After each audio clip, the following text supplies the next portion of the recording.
छत्रपती शिवाजी महाराज जयंती उत्सवानिमित्त महसूल खात्यामार्फत राज्यातल्या प्रमुख 15 सेवा महाराष्ट्रातील जनतेला घरपोच मिळाव्या, शिबिराच्या माध्यमातून मिळाव्या म्हणून राज्यामध्ये छत्रपती शिवाजी महाराज महाराजस्व अभियान सुरू झालेलं आहे। तहसील मधील जे मंडळ आहेत, महसुली मंडळ, राज्यातल्या सर्व महसुली मंडळामध्ये नगरपालिका, नगरपंचायती, महानगरपालिकामध्ये अभियान होणार आहे। प्रत्येक मंडळामध्ये जिल्हाधिकारी यांनी अभियान आयोजित करायचे आहे। सर्व लोकप्रतिनिधी, आमदार, खासदार, राज्यसभा, विधान परिषद सदस्यांना, पालकमंत्री यांना बोलावून त्यांच्याशी चर्चा करून या अभियानाची सुरुवात करायची आहे। मार्चमध्ये 7 मार्च आणि 14 मार्च, एप्रिलमध्ये 10 एप्रिल आणि 17 एप्रिल आणि मे महिन्यामध्ये 8 मे आणि 15 मे 6 वेळा एका तालुक्यात 6 स्पॉटवर हे शिबिर होणार आहे। आणि त्यामुळे तालुक्यातली संपूर्ण जनता, तालुक्यातले संपूर्ण नागरिक या शिबिराच्या माध्यमातून आपापल्या सेवा उपलब्ध करून घेणार आहे। यामध्ये महत्त्वाच्या सेवा ज्या आहेत, तुकडेबंदी कायदा आपण निरस्त केल्यामुळं 60 लाख परिवाराची रजिस्ट्रेशन थांबलं होतं, ते रजिस्ट्रेशन होणार आहे। जिवंत सातबारा, मृत सातबारा जो आहे त्याला जिवंत सातबारा वारस नोंदी करणार आहोत। या ठिकाणी 15 रुपयामध्ये डिजिटल सातबारा कसा मिळेल, आता तलाठ्याकडे जायची गरज नाही। 15 रुपये भरले महाभूमी ॲपवर, तुमचा सातबारा, डिजिटल सातबारा, अधिकृत सातबारा तुम्हाला घरपोच मिळेल। ही सेवा त्या ठिकाणी चालू करतो आहोत। आणि एवढंच नाही तर या महाराष्ट्रामध्ये मुख्यमंत्री बळीराजा पांदन रस्ते योजनेमध्ये जे पांदन रस्ते आहेत शेतकऱ्यांचे, त्याला क्रमांक देणे, सर्व रस्त्याचं मोजमाप करणे, सर्व रस्ते खुले करणे हे अभियान आहे। आणि सर्वात महत्त्वाचं, जे आता आपण येण्याची अट रद्द केली, सनद रद्द केली, त्या येणे आणि सनदची गरज नाही हा जो आपण कायदा केला आहे, त्यामुळं जे व्यावसायिक आहे, रहिवासी लोक आहेत, नागरिक आहे, त्यांना त्या ठिकाणी विदाऊट त्या ठिकाणी कुठलंही कागदपत्र न घेता या ठिकाणी येणे देण्याच्या बद्दलची माहिती पूर्ण दिली जाणार आहे। आणि सर्वात महत्त्वाचं, 1 जानेवारी 2011 पूर्वी 1 जानेवारी 2011 पूर्वी ज्यांचे घरं सरकारी जागेवर आहे आणि रहिवासी भागात आहे, रहिवासी बेल्ट आहे, सरकारी जागा आहे, त्या सर्व घरांचे पट्टे वाटप, मराठवाड्यात कबाला वाटप म्हणतात, त्या सर्व घरांना आम्ही या ठिकाणी पट्टे वाटप करणे, जेणेकरून त्या गरीब माणसाला त्याचं घर बांधता येईल। सरकारी पट्टा नसल्यामुळं त्या अतिक्रमित घरमालकाला घर बांधता येत नाही। या राज्यामध्ये 15 लाख परिवार असे आहेत ज्यांच्याकडे सरकारी जागेवर आहेत पण त्यांचे घरं नाहीत, त्यांनाही पट्टे वाटप करण्याचा निर्णय आपण या ठिकाणी करतो आहे। या राज्यातल्या प्रत्येक व्यक्तीला त्यांच्या कायद्याने त्यांचा अधिकार मिळाला पाहिजे, याकरता हे अभियान आहे। या अभियानामध्ये आमच्या सर्व मीडियाच्या प्रमुखांना माझी विनंती आहे की समाजाच्या शेवटच्या व्यक्तीपर्यंत या अभियानामध्ये आपण जो लाभ देणार आहोत, आपल्याही माध्यमातून महाराष्ट्राच्या जनतेला हे अवगत व्हावं, अशी या ठिकाणी विनंती मी आपल्याला करणार आहे। जिल्हा परिषद असेल किंवा मग पंचायत समिती असेल, त्या संदर्भात स्वीकृत नगरसेवकांची मागणी ही तुमच्याकडनं करण्यात आली होती सगळ्यात पहिले, आणि ती आता मंजूर झाली आहे। काय नेमकं भावना आहे? मी राज्याचे मुख्यमंत्री देवेंद्र फडणवीसजी, आमचे दोनही उपमुख्यमंत्री एकनाथ शिंदेजी, सुनेत्रा पवारजी आणि राज्याचे ग्रामविकास मंत्री जयकुमार गोरेजी या सर्वांचा आभार मानतो की महाराष्ट्राच्या जनतेला अपेक्षित असलेला निर्णय आणि फार मोठी मागणी होती, ज्याप्रमाणे नगरसेवक नगरपालिकामध्ये स्वीकृत सदस्य आहेत, महानगरपालिकामध्ये स्वीकृत सदस्य होतात, त्याप्रमाणे जिल्हा परिषदेमध्ये पंचायत समितीमध्ये हे स्वीकृत सदस्य व्हावेत. 10 जिल्हा परिषद सदस्यामागे 1, 5 पंचायत समिती सदस्यामागे 1 असे स्वीकृत सदस्य व्हावेत. ही मागणी माननीय मुख्यमंत्र्यांनी मान्य केली आणि यातून आता हे होणार आहे की आरक्षणामुळं कधी कधी महिला आरक्षण असल्यामुळं एक चांगला कार्यकर्ता त्या पक्षामध्ये आहे, कुठल्याही पक्षाचा राहू दे, त्या संख्येप्रमाणे त्यांना स्वीकृत सदस्य मिळणार आहे. हे काही गव्हर्नमेंट नॉमिनेट करणार नाही आहे. 10 सदस्य निवडून आल्यावर 1 स्वीकृत मिळणार आहे. तर यामध्ये एकच फायदा होईल की रिझर्वेशनमुळं आता नंदुरबार जिल्हा पूर्ण रिझर्व्ह आहे, शेड्यूल ट्राईब. पालघर जिल्ह्यामध्ये 90% शेड्यूल ट्राईब रिझर्वेशन आहे. अशा वेळी मात्र जे चांगले कार्यकर्ते आहेत, जे खूप काम करतात पण त्यांना कधीच संधी मिळत नाही रिझर्वेशनमुळं. कधी कधी महिला आरक्षण झाल्यामुळे चांगला कार्यकर्ता इमानदारीने काम करतो पण त्याला सिस्टीमच्या बाहेर राहावं लागतं, जिल्हा परिषदेच्या बाहेर जावं लागतं. आणि त्यामुळं त्या पक्षातल्या उत्कृष्ट कार्यकर्त्यांना त्या ठिकाणी संधी मिळावी आणि एक नवं नेतृत्वामध्ये महाराष्ट्रामध्ये तयार व्हावं याकरता स्वीकृत सदस्याचा निर्णय महाराष्ट्राच्या सरकारने घेतला, देवेंद्र फडणवीस सरकारने घेतला आहे. मी महाराष्ट्राच्या जनतेच्या वतीने माननीय मुख्यमंत्री देवेंद्र फडणवीसजींचा आभार मानतो. लवकरच महाराष्ट्र विधिमंडळात कायदा येईल, कायदा मंजूर झाला की ही स्वीकृत सदस्य संख्या लागू होईल. सर, माजी अधिकारी के.पी. रघुवंशी यांनी एका पुस्तकात दावा केला आहे की मालेगाव बॉम्बस्फोट प्रकरणामध्ये त्यांच्यावर युपीएचं सरकार होतं तेव्हा दबाव टाकण्यात आला होता. जे आरोपी आहेत त्यांना सोडून देण्यासाठी आणि जेव्हा त्यांनी नकार दिला तेव्हा एटीएस पदाचे ते प्रमुख होते, त्याच्यावर त्यांची हकालपट्टी करण्यात आली. युपीएचं सरकार होतं त्या काळात. नाही, असं आहे की जे काही आता खुलासे येतात त्या खुलाशावर त्यांनी जर सरकारकडे अधिकृतपणे ही माहिती कळवली किंवा याबद्दलचे काही पुरावे कळवले तर सरकार कारवाई करतं.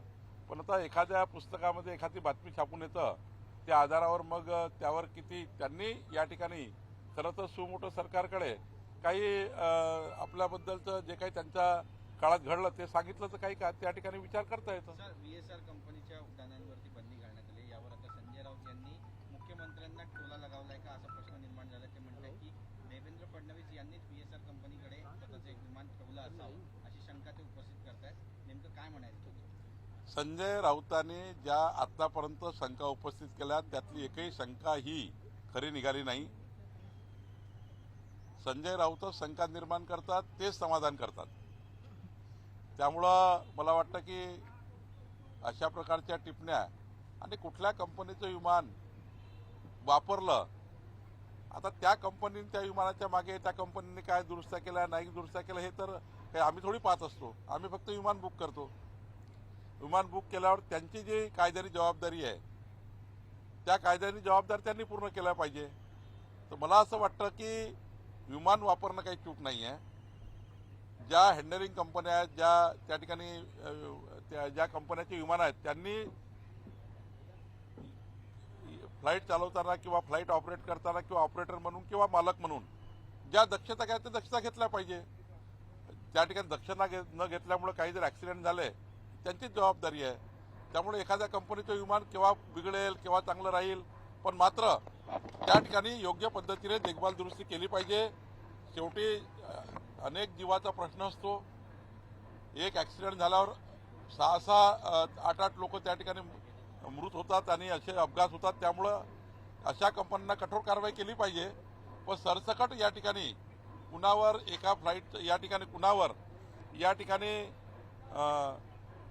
या असं म्हणणे की बाबा यांच्याकडे विमान आहे त्यांच्याकडे विमान आहे. मी कितीदा विमान वापरलं आहे व्हीएसआरचं, त्यामुळं ते वापरणंच चूक होतं हे म्हणण्यापेक्षा आता ॲक्सिडेंट झाला, जो काही अपघात झाला त्यातनं त्या कंपनीचं जर समजा जर ती कंपनी दोषी असेल तर त्यावर कडक कारवाई केली गेली पाहिजे का तर केली पाहिजे यावर जास्त भर दिला गेला पाहिजे. अजितदादांना आपल्यातनं जाऊन आज 1 महिना पूर्ण झालेला आहे.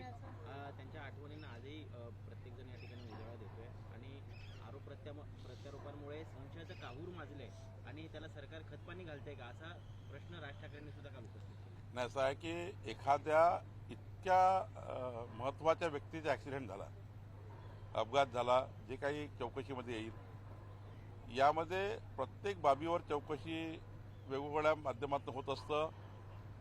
छोटाशी गोष्ट शिल्लक राहू नये, छोटीशी चौकशीमधनं कुठली बाब सुटू नये याची काळजी घ्यावं लागतं असे ॲक्सिडेंटमध्ये.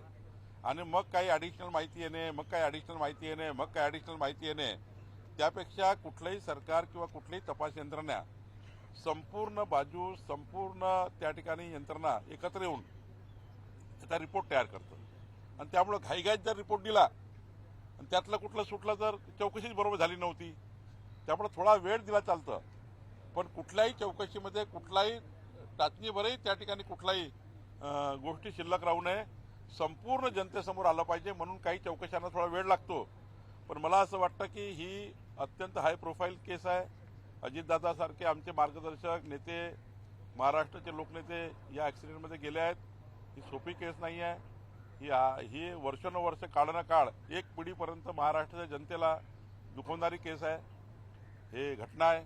आणि त्यामुळे मला वाटतं की याची चौकशी पूर्ण करताना एकही त्यातला कुठलाही विषय सुटू नये, म्हणून मला वाटतं थोडा उशीर होतोय. रोहितदादा पवार हे म्हणाले की बा या बीएसआर कंपनीचं विमान वापरण्याची परवानगी नसताना हे विमान कसं काय वापरण्यात आलं, असं आहे की या हे चौकशीचा भाग आहे. आणि त्यानंतर त्यांच्यावर पाठिंबा सत्ता पक्ष नेते का करणार? मी चौकशी जे येईल आता काही फार काळ नाही आहे. परवाच उड्डाण मंत्र्यांनी म्हटलं की बाबा 1-2 दिवसामध्ये येईल. आपल्यासमोर येईल, दूध का दूध पाणी होईल. समजा विमान कंपन्या दोषी असतील तर मग त्यावर काय, समजा कोणाची दोषी आहे त्यावर काय. जर तरला अर्थ नाही आहे, चौकशी रिपोर्ट येऊ द्यावा आणि मग वाटल्यास चौकशी रिपोर्टमध्ये जो दोषी असेल त्याला कुठल्याही लेवलवर जाऊन त्याची कारवाई झाली पाहिजे. जी कारवाई लागेल ती केली गेली पाहिजे. फक्त अधिकृत रिपोर्ट हा लवकरच येणार आहे असं मला कालही माननीय उड्डाण मंत्री म्हटले मुरलीधर मोहोळजी. त्यामुळे त्यांनी काहीतरी मीडियालाही सांगितलं आहे. पण मला असं वाटतं थोडा काळ द्यावा, त्या काळात सत्य समोर येईल. सर, रेव्हेन्यू डिपार्टमेंट की ओर से राज्यामध्ये अवकाळी पाऊस झाला, त्याच्या संदर्भात काय सरकारची भूमिका? नाही, राज्यातल्या अवकाळी पावसाबद्दलचे संपूर्ण पंचनामे करण्याचे आदेश हे मुख्य सचिवाला दिले आहेत. मुख्य सचिव आपल्या जे मदत पुनर्वसन खातं आहे त्या माध्यमातून आणि आमच्या जिल्हाधिकारी आणि महसूल यंत्रणेमार्फत, कृषी यंत्रणेमार्फत या ठिकाणी सर्वेक्षण करतायत. सर, रेवेन्यू डिपार्टमेंट की ओर से छत्रपति शिवाजी महाराज राजस्व अभियान की शुरुआत की गई है. इस अभियान की विशेषताएं क्या है? महाराष्ट्र में छत्रपति शिवाजी महाराज जयंती उत्सव चल रहा है और इसी उपलक्ष्य में महाराष्ट्र में जो रेवेन्यू डिपार्टमेंट है, राजस्व विभाग है, 15 सेवाएं जनता को घर पहुंच देना चाहता है, जो इम्पोर्टेंट सेवाएं हैं. इसके लिए छत्रपति शिवाजी महाराज महाराजस्व अभियान का शुरुआत महाराष्ट्र में की गई है. इसका पहला शिविर 7 मार्च को होगा. ये मंडल स्तर पर होगा. तहसील में जो मंडल, महसूली मंडल होता है, रेवेन्यू मंडल, वहां पर होगा. 15-20 गांवों का एक शिविर होगा. 7 मार्च को एक होगा, 14 मार्च को एक होगा.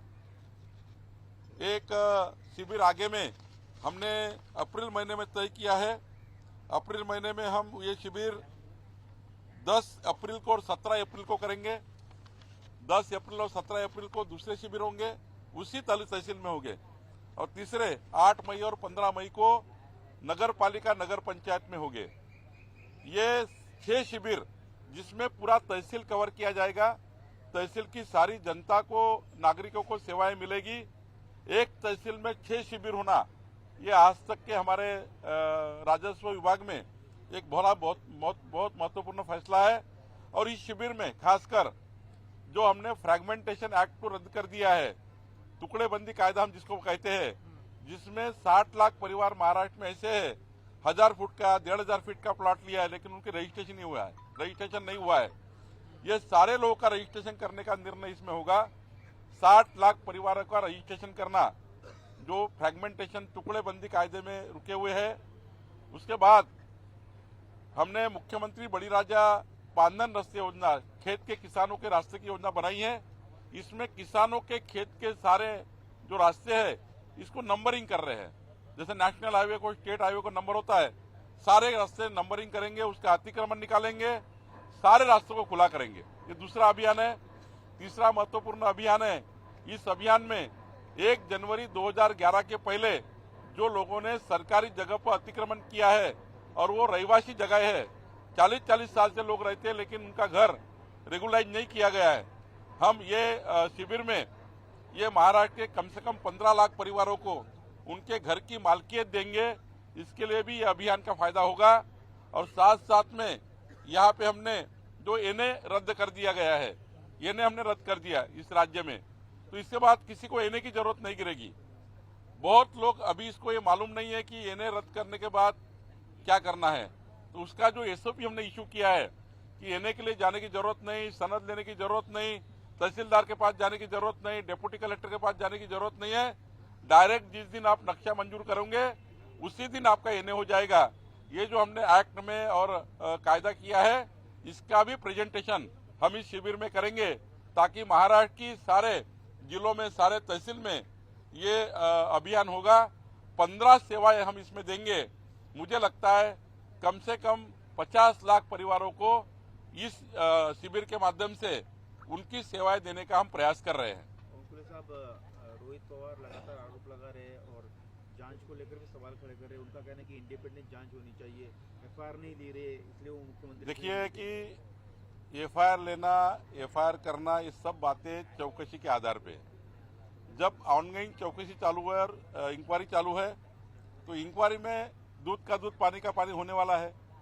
इतनी बड़ी केस में अजीत पवार जी का दुखद निधन, ये सबके लिए, एक पीढ़ी के लिए दुखदायी है। पूरी पीढ़ी आने वाली, एक पीढ़ी तक माननीय अजीत दादा की इस अपघात का, जो एक्सीडेंट का दुख सबको है। आने वाले कई सालों तक इसका महाराष्ट्र को परिणाम भुगतने पड़ेंगे। तो ऐसे में इतनी हाई प्रोफाइल केस में, इतनी वीआईपी केस में जो चौकसी चल रही है, सारे तरह से चौकसी चल रही है, सारी तरफ से इंक्वायरी हो रही है। और ऐसे इंक्वायरी में जब इंक्वायरी का रिपोर्ट आने का ही है, वो ऑनगोइंग है, आएगा। ऐसे में अपन किसी गलत तरीके से कोई कार्रवाई नहीं हो। जो सही इसमें दोषी है उसके ऊपर लंबी कार्रवाई हो, बड़ी कार्रवाई हो, छूटे ना, ऐसी कार्रवाई करनी चाहिए। थोड़ा वेट करना चाहिए, थोड़ा सब्र होना चाहिए। सभी तरह से हम लोग जुटे हुए हैं, सरकार जुटी हुई है, केंद्र की सरकार, राज्य की सरकार ये हाई प्रोफाइल केस पे काम कर रही है, एक्सीडेंट पे। ऐसे में रिपोर्ट आने के बाद जो जो आपको आगे की स्टेप लेना, वो लेना दे सकते हैं। और मुझे लगता है उसके लिए थोड़ा इंतजार करना चाहिए। एक सवाल है कि अबू आजमी ने सदन में मांग उठाई थी कि पासमानदा यानी कि गरीब तबके के जो मुसलमान है उनको धर्म के आधार पर नहीं, लेकिन पिछड़ेपन के आधार पर 5% नौकरी और शिक्षा में आरक्षण देना चाहिए। नहीं, पासमानदा समाज गरीब है। मुस्लिम में भी ओबीसी समाज है, वहां भी 18 पगड़ जातियां है, और उसमें भी छोटे छोटे गरीब लोग हैं। और मुझे लगता है जो ओबीसी में आते हैं उनको ओबीसी का आरक्षण मिलता ही है, जो ओबीसी में आते हैं। लेकिन जो ओबीसी में नहीं आते उनको आरक्षण नहीं मिलता है। तो सुप्रीम कोर्ट का निर्णय ऐसा है कि धर्म के आधार पर आरक्षण नहीं होगा। धर्म के आधार, हिंदू ये आधार पे नहीं होगा, कोई मुस्लिम, कोई ये आधार पे नहीं होगा, तो जाति के आधार पे होता है। तो जाति जो शेड्यूल कास्ट में आती है, शेड्यूल कास्ट में आरक्षण मिलता है। शेड्यूल ट्राइब में आती है, शेड्यूल ट्राइब में मिलता है। ओबीसी में आती है, ओबीसी में मिलता है। और इसका शेड्यूल ठहरा हुआ है। तो मुझे लगता है जाति धर्म के आधार पे आरक्षण नहीं मिलता है। और जहां तक ओबीसी समाज में कुछ मुस्लिम समाज भी आता है, उनको आरक्षण वह मिलता ही है। ये सिर्फ वोट बैंक की राजनीति कर रहे क्या जो आरक्षण? देखिए, धर्म के आधार पे आरक्षण तो सुप्रीम कोर्ट ने नहीं बोला है, कोर्ट के रिजल्ट है। जो जाति में आता है, कई जगह तो ओबीसी में आता है मुस्लिम समाज, पसमानदा समाज, तो वो पसमानदा समाज ओबीसी में आरक्षण लेता ही है। बहुत जगह ऐसा है कि ओबीसी में जाति आती है। 353 जातियों में कई मुस्लिम जाति भी आती है जो आरक्षण लेती है। तो मुझे लगता है कि धर्म के आधार पर नहीं होना चाहिए। ये जो केंद्र सरकार, राज्य सरकार की जातियों का आरक्षण दिया हुआ है, उसके ऊपर ही आरक्षण मिलना चाहिए। एक अंतिम सवाल, शराब घोटाले मामले में केजरीवाल को बरी कर दिया गया है। राउज एवेन्यू कोर्ट दिल्ली का, उसने बरी किया। सीबीआई को ऊपरी अदालत का दरवाजा खटखटाना चाहिए, क्योंकि आप ही लोगों ने पिन बताया था। देखिए, कोर्ट का निर्णय आने के बाद सीबीआई उसको आगे क्या करना है उसका निर्णय लेगी। लेकिन कोर्ट का निर्णय आने के बाद ये कोई हमारा हस्तक्षेप तो है नहीं। हमारा हस्तक्षेप होता तो कोर्ट का निर्णय और कुछ आता है, क्योंकि कोर्ट में तो हम हस्तक्षेप कर ही नहीं सकते। अब कोर्ट का निर्णय है, उसको सबको मान्य करना है। कोर्ट के निर्णय में ना कोई मैं हस्तक्षेप कर सकता हूँ, ना कोई सरकार हस्तक्षेप कर सकती है। कोर्ट का निर्णय आया है, उसको मान्य करेंगे। सीबीआई को नहीं पटा तो ऊपर जाएंगे। लेकिन मुझे लगता है आज निर्णय आया है, कल और क्या ऊपर के कोर्ट में होगा ये आज तो हम बता नहीं सकेंगे। उद्धव जी और कांग्रेस के नेता ये कह रहे हैं कि मोदी जी और अमित शाह के कहने पर ये सब हुआ चुनाव के वक्त पे, और ऐसे में अब उनको माफी मांगनी चाहिए केजरीवाल। देखिए, क्या संबंध आता है मोदी जी का और अमित भाई का? नहीं, उनका ये कहना है कि जिस राज्य में चुनाव होता है और विपक्ष की सत्ता होती है तो केंद्र सरकार इसी तरीके से उन्हें डरा धमका कर कैसे छोटे केसेस में फंसाती है। ये तो ऐसा कानून का करना, सामना आ जाता ये है। ऐसी कृति करना जो आप बोल रहे डरा धमका नहीं कृति, चुनाव में आने के बाद वहाँ के अपोजिशन नेताओं को तकलीफ देने की नीति, ये नीति बीजेपी कभी नहीं करती। ये नीति कांग्रेस पार्टी की है। स्वतंत्रता के बाद कांग्रेस पार्टी ने 50 साल कांग्रेस पार्टियों ने इस प्रकार से राज चलाया है। उनके ब्लड में ये है, हमारे ब्लड में ये नहीं है। हमारे नेता कभी ऐसा करते नहीं है और स्वच्छ प्रतिमा से चुनाव लड़ते हम लोग। कभी डरा धमका के कभी कोई चुनाव नहीं हुआ है। ये बताइए कि महाराष्ट्र में कहीं आपको केस मिली है? किसी को डरा है, किसी को धमका है? हमने कभी उद्धव जी को डरा है? हमने कभी कांग्रेस वाले को डरा है? कभी हम डराते नहीं है। वो खुद ही हार रहे हैं, चुनाव खुद ही हार रहे हैं और चुनाव का हारने का वो हल भी नहीं निकाल रहे हैं।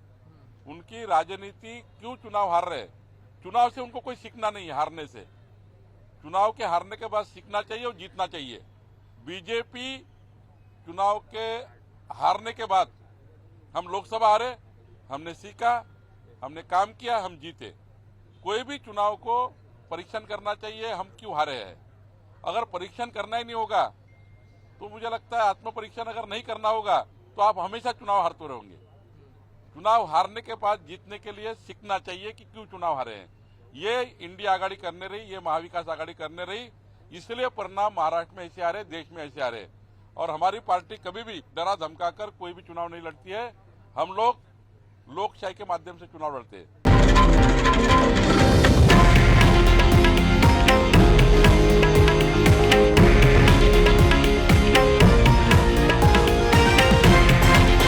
हे आहे देशातील नंबर 1 न्यूज नेटवर्क आणि आपण पाहत आहात TV9 मराठी, एकमेव।